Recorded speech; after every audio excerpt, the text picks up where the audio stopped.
Salam damai sejahtera di dalam Tuhan kita Yesus Kristus.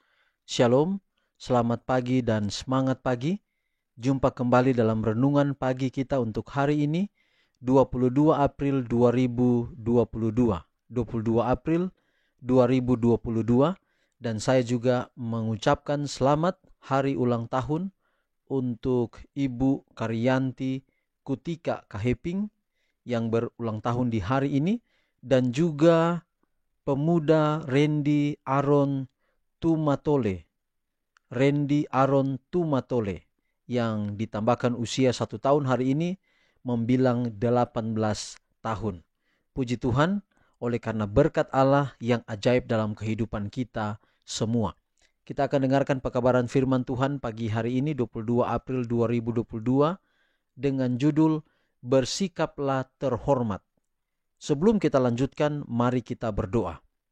Bapa kami dalam sorga, terima kasih Tuhan untuk semua kebaikan-Mu dalam kehidupan kami. Tuhan sudah pelihara kami, menjaga kami hingga di pagi hari ini. Kami akan mendengarkan pekabaran firman Tuhan.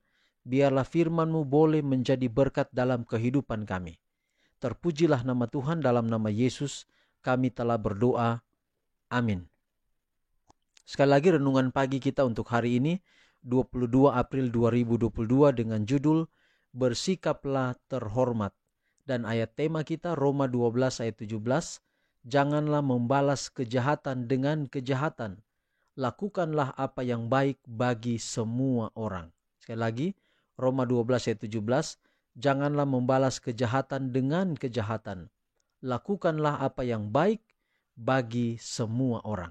Jadi saudara, sikap terhormat adalah tidak membalas kejahatan dengan kejahatan, tetapi justru orang yang membenci kita, orang itulah yang lebih dahulu kita akan belajar untuk menyayangi dia.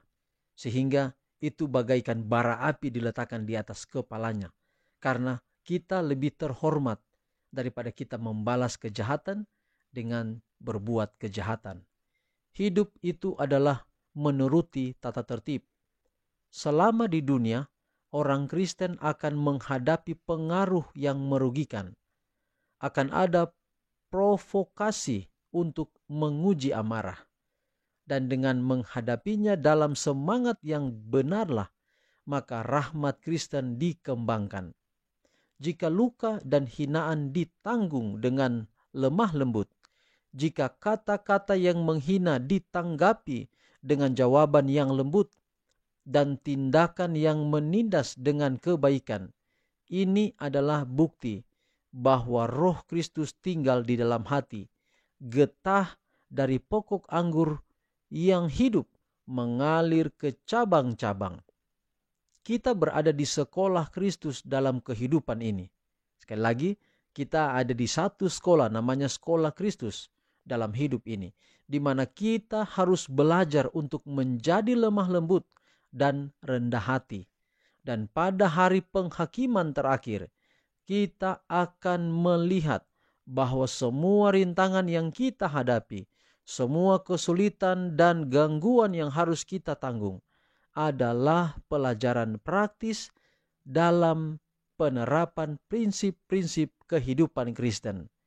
Jika bertahan dengan baik, mereka mengembangkan karakter seperti Kristus dan membedakan orang Kristen dari orang duniawi.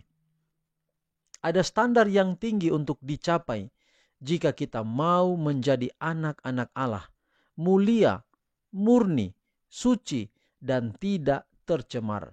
Dan proses pemurnian sangatlah berguna jika kita ingin mencapai standar ini.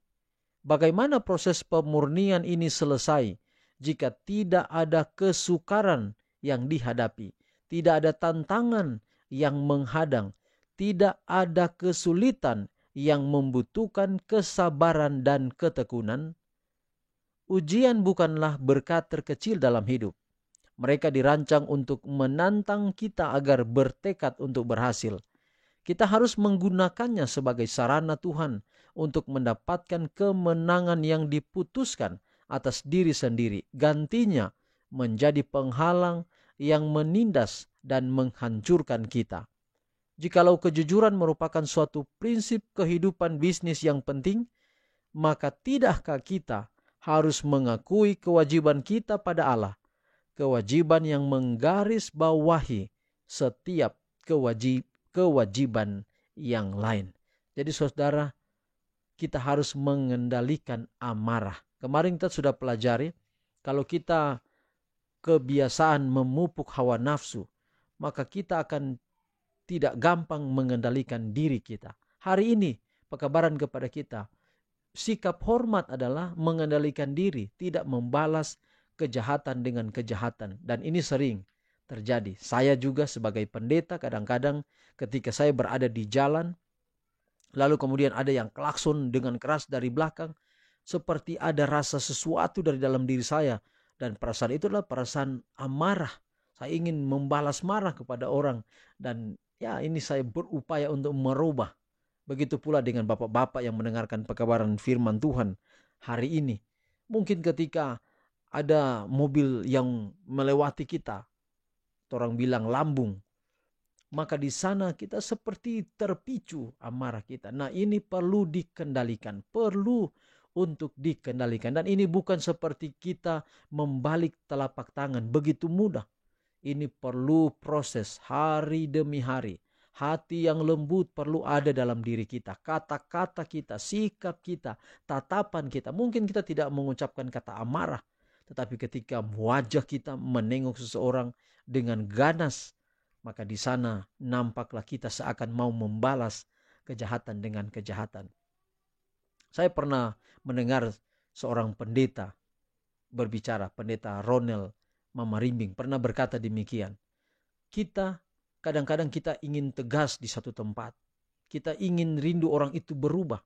Tapi kita menjadi marah karena kerinduan mau merubah orang. Sebenarnya langkah pertama adalah kita dulu yang berubah. Mungkin kita punya tujuan baik untuk merubah orang. Mungkin karena dia klakson terlalu kuat, kita mau katakan kepada dia, kalau boleh klakson pelan. Nah, kita rindu dia berubah karena dia terlalu kasar kepada kita. Tetapi kalau begitu kita akan menjadi marah, kita akan menjadi tegang, bahkan bisa merusak akan diri kita. Maka caranya adalah bersabar. Bersabar menghadapi setiap tantangan di dunia ini. Kalau kita berupaya bersabar dan kita memiliki sikap terhormat, kata firman Tuhan hari ini, maka pasti kita akan berhasil. Harus ada tekad untuk hal itu. Harus ada tekad untuk merubah hal itu. Kalau demikian kita bisa lakukan itu, maka Tuhan akan menolong kita untuk berhasil di dalam perjalanan hidup kita setiap hari. Tuhan memberkati pekabaran hari ini, boleh menjadi berkat dalam hidup kita semua. Amin.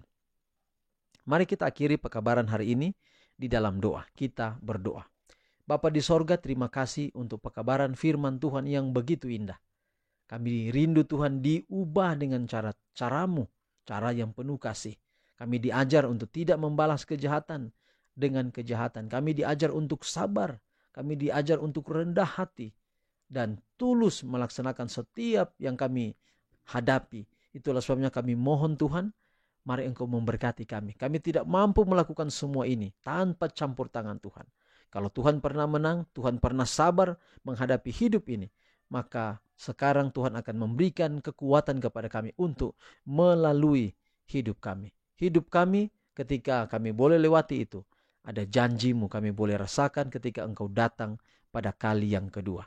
Pagi ini Tuhan, hamba berdoa menyerahkan seluruh pendengar renungan pagi ini di mana saja berada. Lebih dari hampir mencapai 5.000 subscriber dari channel ini yang mendengarkan tiap pagi. Mungkin ada sekitar 1.000 atau 2.000 orang. Tuhan memberkati di mana saja semua ini berada. Tuhan berkati. Berkati pekerjaan hari ini, tugas tanggung jawab rumah tangga kami. Berkati yang sakit, Tuhan sembuhkan, Tuhan jamah.